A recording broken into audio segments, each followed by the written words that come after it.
Well, hello, Karen, and welcome to Big Lit. I was really delighted to have this opportunity to have a conversation with you. And I think you know I absolutely loved your first book, The Gathering Tide, which was set around Morecambe Bay, an area that I've explored a lot more actually since reading that book. And the Blackbird Diaries I've loved reading and then rereading, knowing we were going to have this conversation. It tells the story of the blackbirds who lived and nested in your garden, and that's threaded through the book, all of which takes place in 2015. But the book is about much more than the story of the blackbirds, and I wonder whether you'd like to say something about your motivation for writing this second book. So it kind of took shape as an idea whilst I was writing the first one, because we had these birds nesting in the garden. And to be kind of brutally honest, it was a marketing opportunity because nobody else in the nature writing field was writing about their back garden. And I kind of thought it was a no-brainer really to miss the opportunity. That's the kind of cynical view. The other view is that actually when you're sharing your living space with these animals, it's really, absorbing, and we spend more and more time looking at the birds in the garden and basically celebrating that.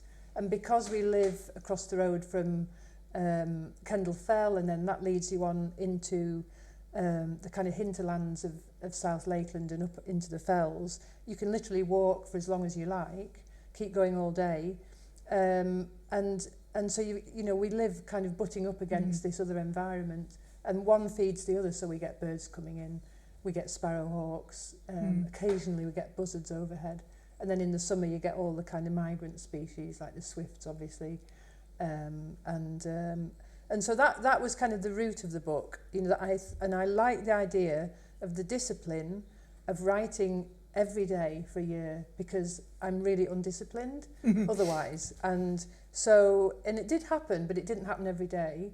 Yes. And I started to see that there was a way to weave in other encounters as I went along, and then as the book took shape, it actually became apparent that what it was really about was out there just as much as in here, and that one reflected the other. And so I began to bring in narratives like, for example, the Hellsfell wolf, which was a wolf skeleton that was found in a cave 10 minutes away, which I think we're going to come back to a bit later, which tells you how wild the landscape once was. And over the years I've become much more preoccupied with thinking about what we've lost from our landscapes. And so I wanted to kind of populate the book really with ideas about that, and whether that was about curlew conservation, which I became involved in, or just celebrating wildlife somewhere like the Isle of Mull. We were on Mull last week, and you can't get rid of sea eagles. They're everywhere. So it really became that kind of broader journey, really. Yes. Yeah. I wondered if it would really be good to hear you read something, and I think you're going to read us an extract to do with the blackbirds. Yeah, just the introduction, I think. Yeah. So I want to make it clear that we're not a kind of grand designs. It's just a very ordinary terraced house, and I write here that our garden is no grand affair, just an ordinary plot at the back of a terrace of 5 Edwardian houses on the outskirts of Kendal. There's a lawn, or near enough, herbaceous borders, and a stately silver birch we'd planted as a stripling not long after we moved in. The clematis runs rampant over the wooden trellis, and down the 3 steps from the paving outside the back of the house to the lawn and flower beds.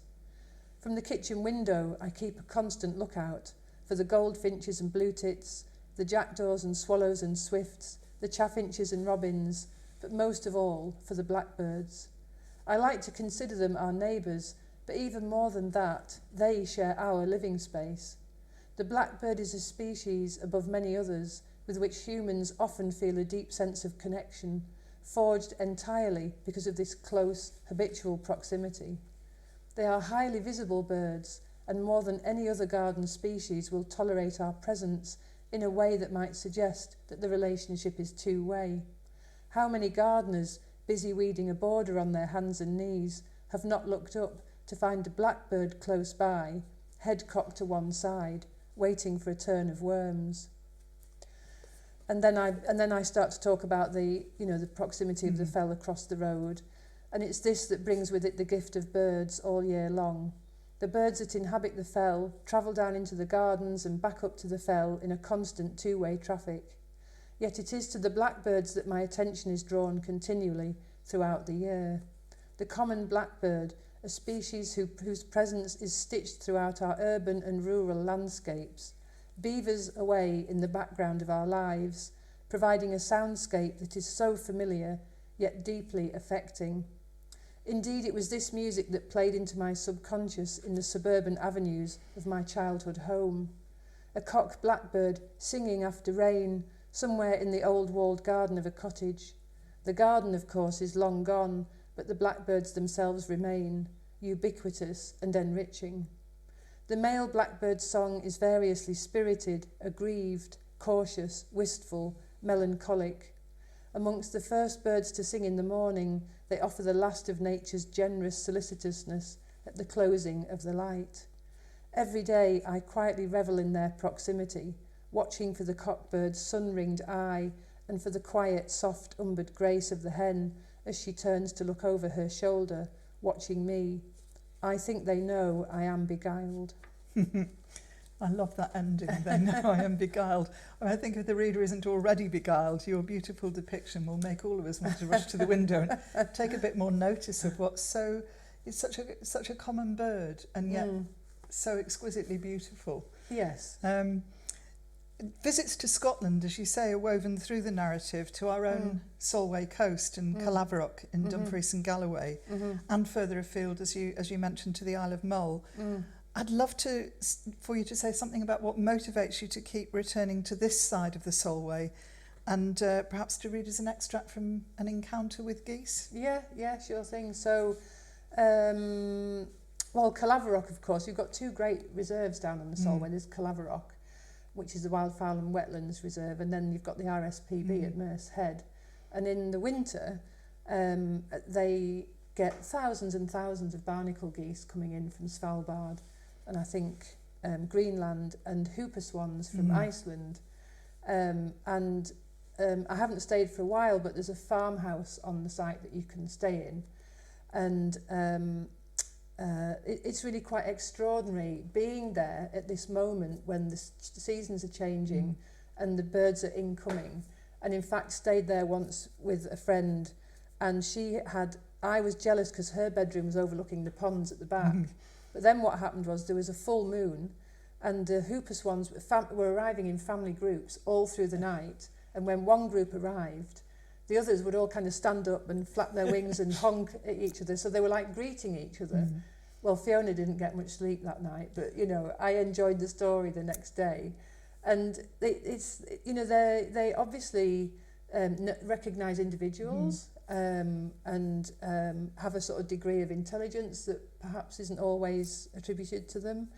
The hooper swans can migrate in 12 hours from Iceland, and they fly quite low to the sea. So to my mind, that's really quite an extraordinary thing. Yes. I can't really get my head around that.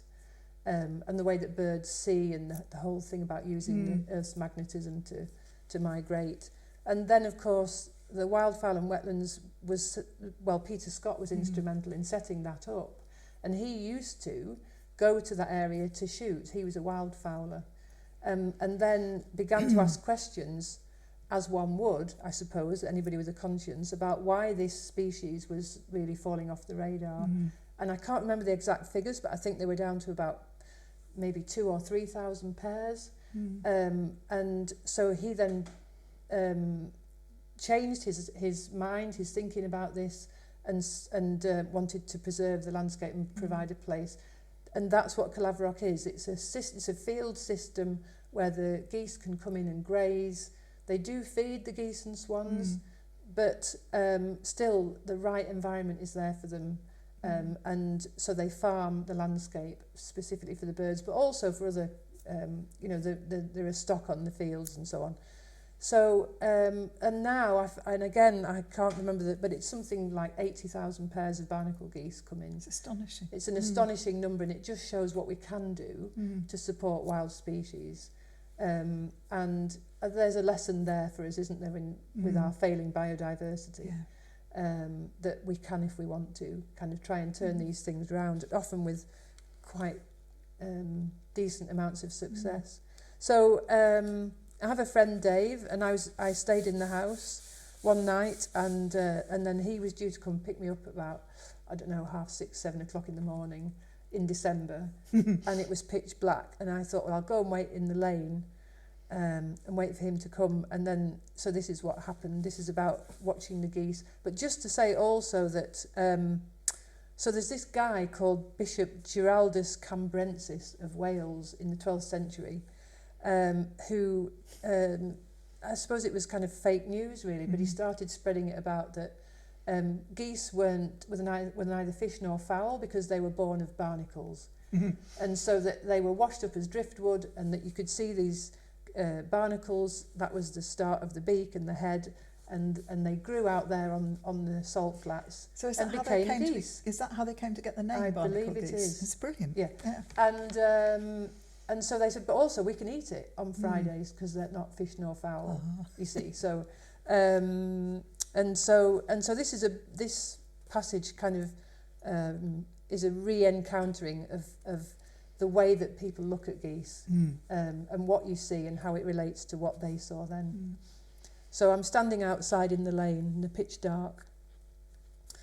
The distant thrum of a car travelling through the darkness towards the coast. I heard it slow down, then the shift of gears as it turned in at the junction half a mile away, the headlights breaching the early shifting of light. But grafted onto this, another sound, closer in, of something soft trotting at speed towards me.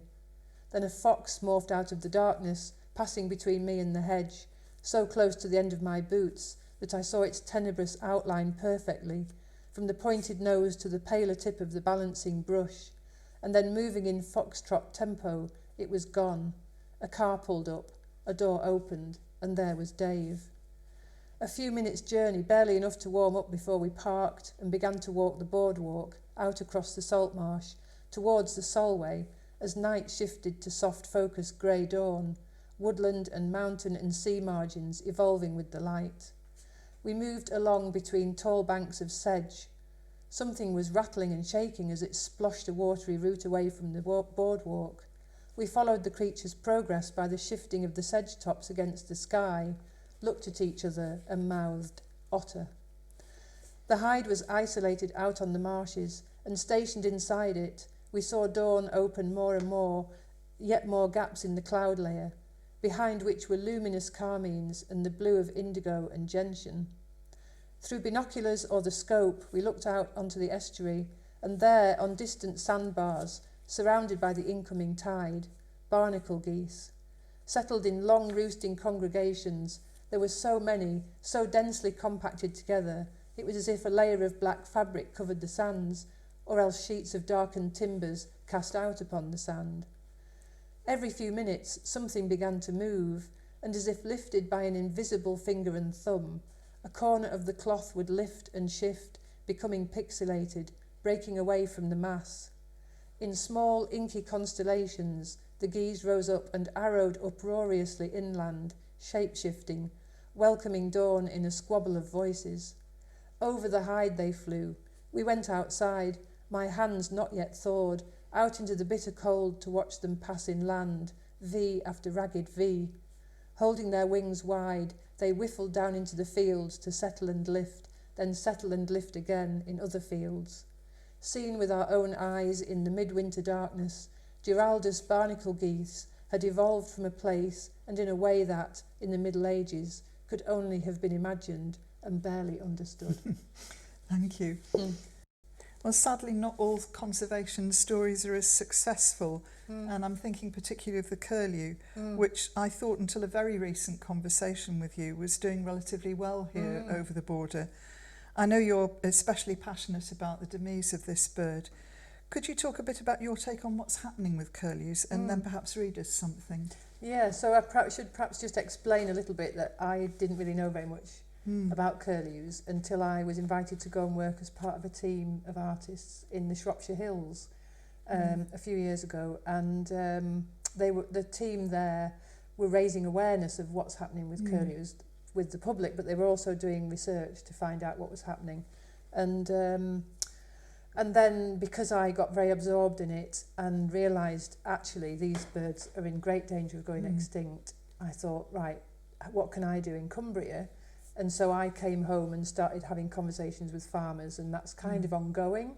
And Mandy from the Shropshire Project, the Curlew Country Project, is a kind of curlew mentor, and we're working together with a small group of farmers in Cumbria, and we're hoping that network will eventually grow.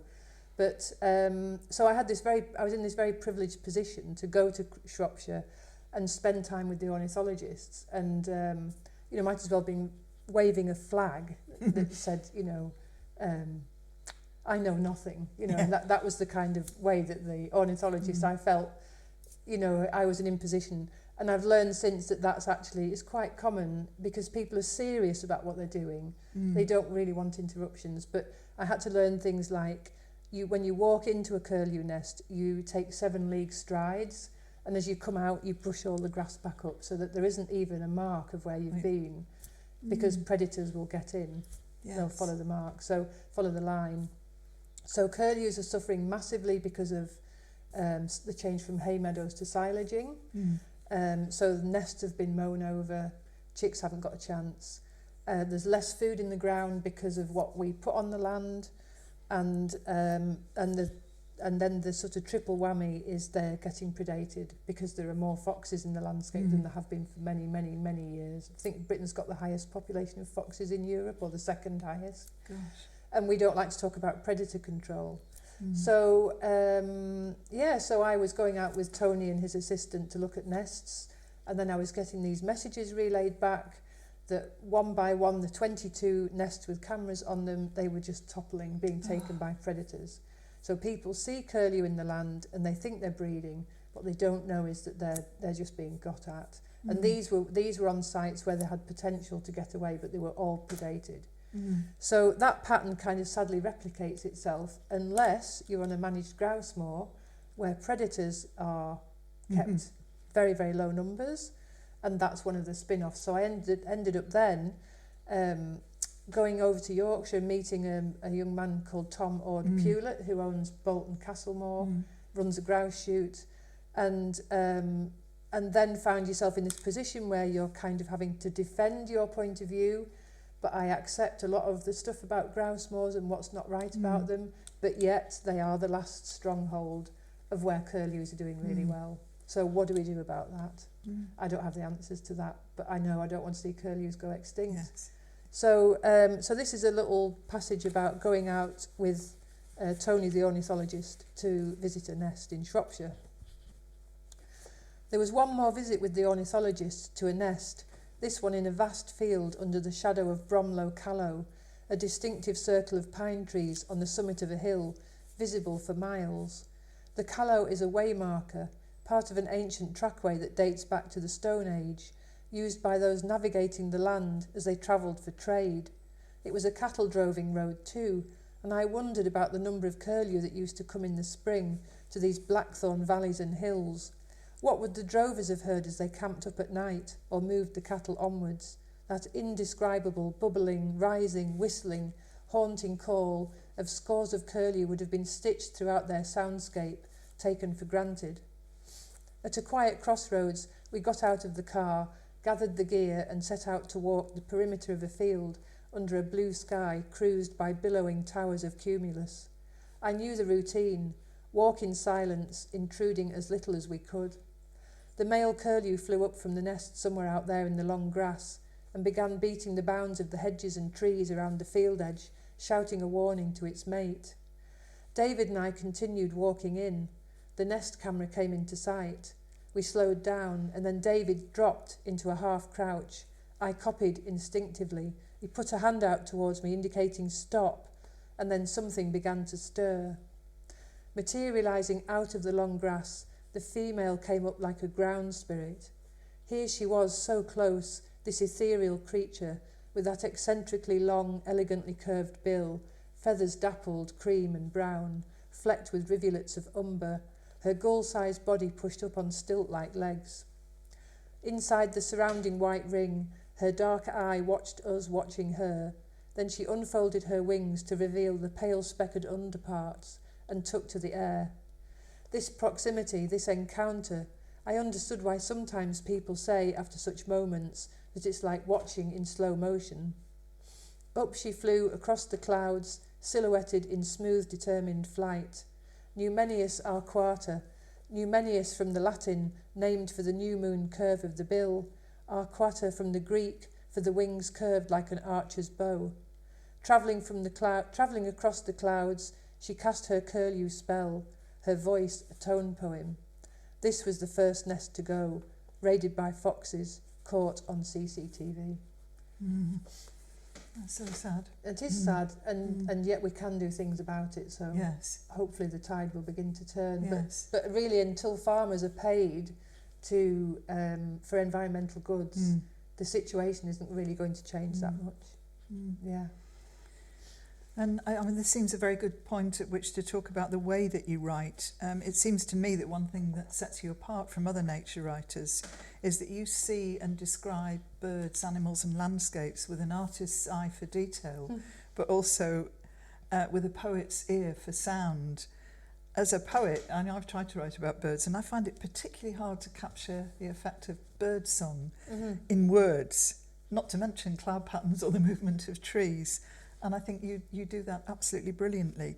So before we move on, I would like to just ask you something about your process as a writer and how that works. Yeah, so, well, it is evolving. It has evolved. I suppose that's a good thing. And you know, when I wrote the first book, The Gathering Tide, I was a bit Wordsworthian and a bit worthy. I went out with my notebook and took notes as I was looking at things, and then came back and sort of reinterpreted them. And then with the Blackbird Diaries, I was following the same kind of path, and then I started to leave the notebook at home and thought, do it from memory. So I would go out in whatever time of day, usually early morning, come back and start to write. And if I didn't have a window to do that, about 3 days later, I'd start to feel incredibly guilty, like I'd missed a deadline. So again, because the book was a diary, I had to keep it going. And so that's more and more how I work now, working from memory, which is interesting because I feel as if my memory is not what it was in other ways. And I think it's about paying attention and about really being careful to look and understand and talk to people and understand their point of view. So with the new book, which is a book of essays about restoration in the natural world, that's been really interesting to write, because I'm not only dealing with meetings in the field, what I look at, how I interpret it, but also in seeing in the field of the essay form. So, you know, it's been about researching other writers of the essays. Kathleen Jamie's a very good example. John Berger, Brian Dillon, all kinds of people, you know, writing fantastic essays when it's a kind of very fluid form. Yes. So Virginia Woolf had a particular take on it. And it can be a very pared back form. And it's really, for me, it's about marrying all those other elements and getting them inside this piece of writing and making sure that the structure's right and it's not being kind of preachy. And if it's going to be polemic, then it has to be put in a way that's not, doesn't come across as kind of lecturing or hectoring. So it's really lots of sort of 3 steps forward, 2 steps back, writing, rewriting, and then making sure that they all have a kind of similar tone across the whole range of essays. Yeah. I think that's fascinating, particularly that you don't take the notebook, because so many people are kind of... I have researched in this book because I've been going to places like Romania and Holland and having to capture things, but still actually trying to write without the notebook when I get back, and then referring to the notebooks to fill in the gaps. I think that's fascinating. Thank you. I mean, we said we were going to talk about the Hellsfell wolf, and I'd love to, the discovery on Candlefell. So could you talk a little bit more about the wolf and give us an extract? And then perhaps after that, going on to say a bit about, well, I suppose you said it really, where you're going next with your work and your writing. Yeah. So the Hellsfell wolf, where we live on the edge of Candlefell across the road, 10 minutes walk away, there was a wolf skeleton found in a cave in the limestone by a Victorian chair maker called Thomas Beecham, I think, and the wolf skeleton now lives in Kendal Museum. But what's interesting is that Beecham went in there. This is the age of the Victorian gentleman polymath. People wanted to be scientists, geologists. They wanted to know about natural history. You know, how he discovered the cave is really interesting because it was filled in with earth, and he started digging it out. And what was interesting was they found the remains of Bos Longifron, which is the sort of Iron Age cattle. Yes. That the longhorn cattle are the kind of nearest thing to. There was beaver. I don't think there was lynx, but there were other species that are now gone. And then right in the back was the wolf skeleton. And there's a passage in Beecham's writing where he talks about scraping away and realising there was another chamber further back and pushing a candle through and looking underneath this gap and seeing what he thought would be was a wolf skeleton. And so I went to talk to the curator in Kendal Museum, and then saw the wolf, but it looked more like a greyhound because it had been articulated wrongly by the Victorians. Yes. So then the museum got lottery money. It was sent off to the conservation studios in Preston. So I went down there, had a look, and Lucy Mascord, the conservation person who worked on the wolf, she re-articulated it, and it instantly became a wolf. That's incredible. So it was really wonderful seeing it in both stages, actually.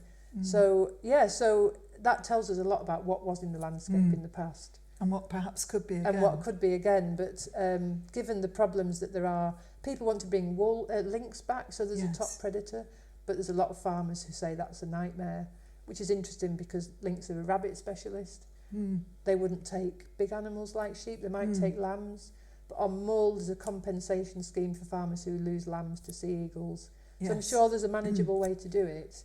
But anyway, I don't think the wolf is coming back to Britain anytime soon, unfortunately. That's a great pity. I'd love to see wolves back in. On the continent, so I went to visit the wolves in the Netherlands people, and actually did see a wolf, which is in the next book, but very briefly, but it was there.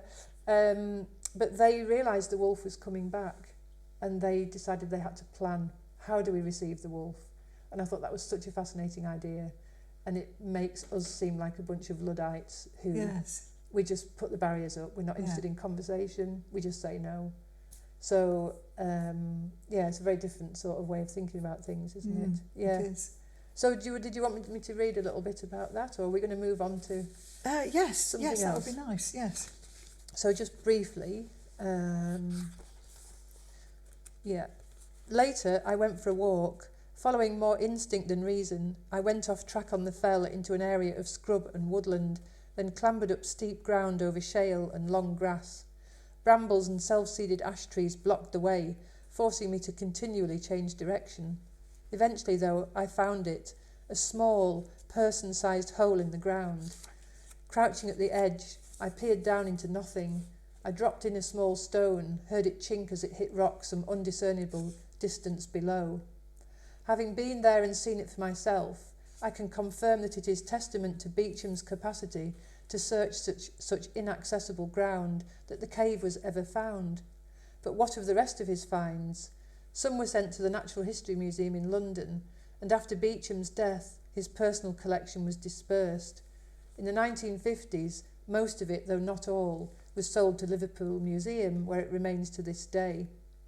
And whilst Beecham himself had taken good care of the finds, his late 19th and early 20th century professionals caused nothing short of archaeological chaos. Bones from other dig sites were mixed with the Hellsfell material and dispersed, and so the scientific importance of the collection was utterly diminished. But oh, give me bears and wild boars, give me wildcats and wolves, give me a wolf called the Hellsfell wolf. Though it was named after a place, that very name lends it a sense of the wolf archetype, the slavering beast, red-eyed, roaming and terrifying settlements, killing livestock, and justifiably, on those terms, hunted into oblivion. But today the worldview has shifted exponentially. Bring back the wolf, cry the rewilders. Bring back the wolf that it may restore the balance. Wolf, now a symbol of land reform, the bringer of reason to a skewed world. Fantastic, thank you.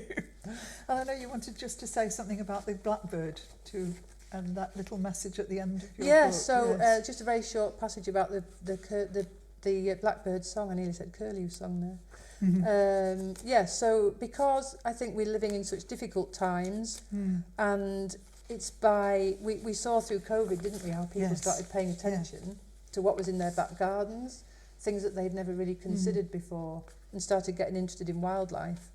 And I think this is, this is what's going to pull us back, is if people start paying attention. So this is about an evening walk to the green down the road and listening to the blackbird. Listen, now the brio of a high-pitched ascending xylophone scale, all delivered in less than a second, and I'm unable to keep up or to distinguish or record to memory each single note. Now the briefest tone of impatience, and now, perhaps, the loss of someone close. Here a fractious child, now the diminutive zing of something almost inaudible. In a male blackbird's full seasonal song, what I hear over and over again is the asking of questions, an uncertainty of song, if you like, as if the bird is questioning its own mortality. And simultaneously, with the artifice of a minor key, arrive the deepest, most affecting qualities of melancholia. How could we not connect to this? I am in no doubt that it is the presence and the song of our ubiquitous blackbirds that offer us a sense of hope and of rebirth, the notion of being able to pull ourselves back from the brink of irredeemable change, and the ability to accept, if only for a few moments, that we are all in this together, that we are, in our very essence, connected and part of the whole. Thank you. I so agree with you about the way that everybody has suddenly begun to sit up and take notice during lockdown. And people who would never have noticed before, commenting on Facebook or Twitter definitely. or whatever, about, I think of my niece in South London who started hearing birdsong in Thornton Heath, having never heard birds before in that area. And that wonderful film that was circulating for a while of the wild goats in Llandudno. Oh, fabulous. Taking over the town centre, and then suddenly it's like, oh, we've got permission and going into people's gardens and grazing. It was wonderful.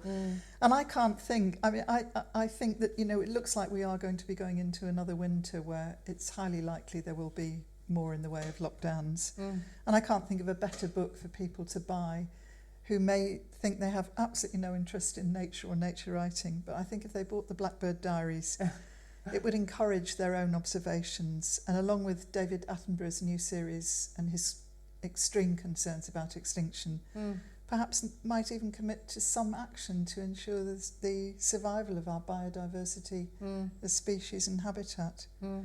I can't thank you enough for today. It's been a joy to listen to you, and it's been a every joy good wish for your next book. Thank you. Thank you, Annie.